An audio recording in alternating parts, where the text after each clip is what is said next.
नमस्कार, मैं राहुल कुमार, आप देख रहे हैं न्यूज 20 पर। बता दें कि लगातार 16 अगस्त से गर्दनीबाग धरना स्थल पे संविदा कर्मी बैठे हुए अपनी मांग को लेकर 5 सूत्री मांग को लेकर बैठे थे, पर उनकी एक सूत्री और मांग बढ़ गई। जो संविदा कर्मियों भाई के साथ जो गलत तरीके से राष्ट्र सुधार विभाग जो किया था, लगातार 7,500 कर्मियों को निकाल दिया गया। ये कहीं ना कहीं तो आने वाले चुनाव में मुद्दा भी बन सकता है कि आखिर इस तरह से नीतीश कुमार हर एक मन से कह रहे कि हम 1 करोड़ नौकरी बांटेंगे, इधर से युवाओं का जॉब ले रहे हैं। पर ये कहीं ना कहीं एक मामला ये भी सामने आ रहा है कि आज जब संविदा कर्मी जो बर्खास्त किए गए थे वो बीजेपी कार्यालय घेराव करने गए थे, अपनी मांग को रखने गए थे, हमारे साथ गलत किया गया है।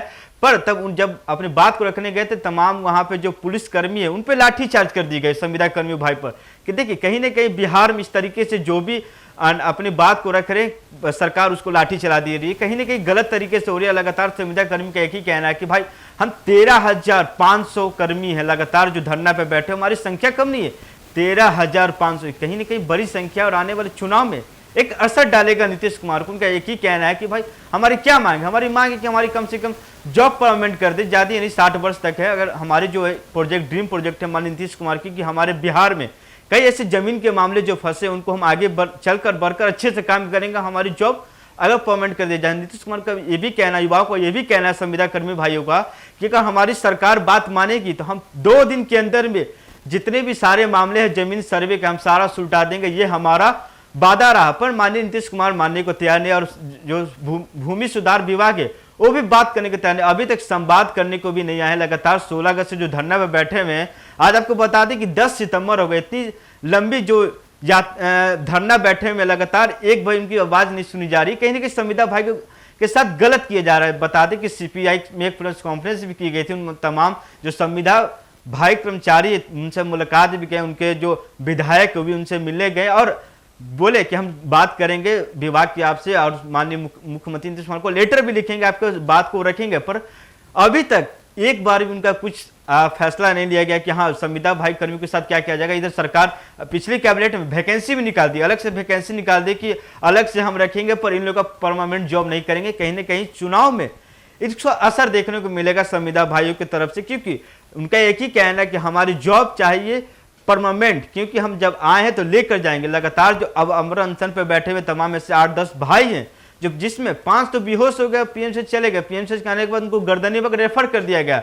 फिर भी सरकार चुप्पी साधी है, ना उनसे बात करने गई। गर्दनीबाग पे लगातार कई दिनों से अपनी आवाज को रख रहे, शांतिपूर्ण तरीके से लग रहे हैं। पहला जब धरना पहला दिन था तो वहां पे गया था मैं ग्राउंड रिपोर्ट में, ये भी पता किया था, वो एक ही नारा लगा रहे थे कि नीतीश कुमार जिंदाबाद हैं, आगे भी 2025 में फिर से नीतीश कुमार आएंगे, क्योंकि उन्होंने कहा कि हाँ माननीय नीतीश कुमार जी हमको जॉब दी है और परमानेंट भी करेंगे, मेरे ऐसी उम्मीद है। लगातार इसी तरीके से शांतिपूर्ण तरीके से वो धरना पे बैठे हैं, तो लगातार धरना कर रहे थे। पर जब उनका बात आगे बढ़ गया, जब 10-15 दिन बात आगे बढ़ गई, फिर भी सरकार की तरफ से, विभाग की तरफ से कोई भी उनसे बात या अधिकारी मिलने नहीं आए, उस पर उग्र होकर अमर अनशन पर बैठ गए। जब अमर अनशन पर बैठ गए, कई सारे भाई 10 लोग बैठे हुए थे, उनकी तरफ से कोई भी सुनवाई नहीं की गई। लगातार कितने भाई बीमार होकर पीएमसी चले गए थे, जब उनको रेफर कर दिया गया। लगातार अभी भी कई ऐसे संविदा कर्मी जो धरना स्थल पर बैठे हुए हैं, उनकी संख्या लगभग 13,500 बताई गई, जिसमें 7,500 संविदा कर्मियों को बर्खास्त कर दिया गया, यानी निकाल दिया गया विभाग की तरफ से।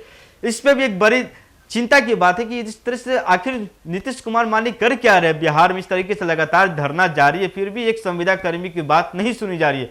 पर आने वाले 2025 के चुनाव में विधानसभा पर इनका असर दिखा, क्योंकि वहां पर युवा साथी हैं, कई ऐसी महिला है जो उन्होंने कहा कि नीतीश कुमार मानी हमारा आगे बढ़ाने की कदम दिए, मौका दिए हैं, घर से निकले तो एक जॉब मिला है, अच्छा जॉब है। मत कितनी सैलरी 35,500, इसमें क्या होगा, हमारे आगे चलकर शादी होगा, बच्चे हैं उनको पढ़ाना है, कई सारे खर्च है, किराए पर रहते हैं, आने जाने का भाड़ा लगता है, फिर भी सरकार भत्ता तक नहीं देती है, आने जाने का किराया भी नहीं देती। कहीं ना कहीं सरकार सोचनी चाहिए कि इतनी कम सैलरी में संविदा कर्मी भाई कैसे करेंगे, उनको कहीं दूर रहना पड़ता है, होटल का खर्चा है, रूम का खर्चा है, कई सारे मुद्दे हैं। पर सरकार है कि चुप्पी साध की बैठी है। पर आने वाले 2025 के चुनाव में एक बड़ा असर दिखेगा संविदा कर्मी भाई के साथ। अगर इनकी परमानेंट अगर जॉब नहीं होगी तो कहीं ना कहीं तो इस संविदा कर्मी भाई आगे चलकर एक महा आंदोलन करने के तौर पर तैयारी कर रहे हैं, क्योंकि कई महागठबंधन दल से जाकर मिल चुके हैं। आपको बता दें कि हाल ही में सीपीआई के एक प्रेस कॉन्फ्रेंस में भी वो लोग दिखे थे और अपनी बात को रखे थे, और सीपीआई उनको मदद भी किया, उनको बोले भी कि हम जाएंगे आपके विभाग से बात करेंगे, अफसर से बात करेंगे, जो भी आपका मुद्दा है, जो भी आपका पांच सूत्री मांग उनको हम रखेंगे और चलकर आगे चलकर बात भी की जाएगी। और कई सारे ऐसे राष्ट्रीय जनता दल हो गए, जेडीयू कार्यालय हो गए, बीजेपी कार्यालय, कई जगह जाकर बात भी की, जनता दरबार जो लगती है उसमें जाकर बात भी, फिर भी सरकार चुप्पी साधी, एक बार भी उनकी बात नहीं मानी जा रही। इसी तरह तमाम वीडियो हमारे साथ बने रहे, देखते रहे 24। धन्यवाद।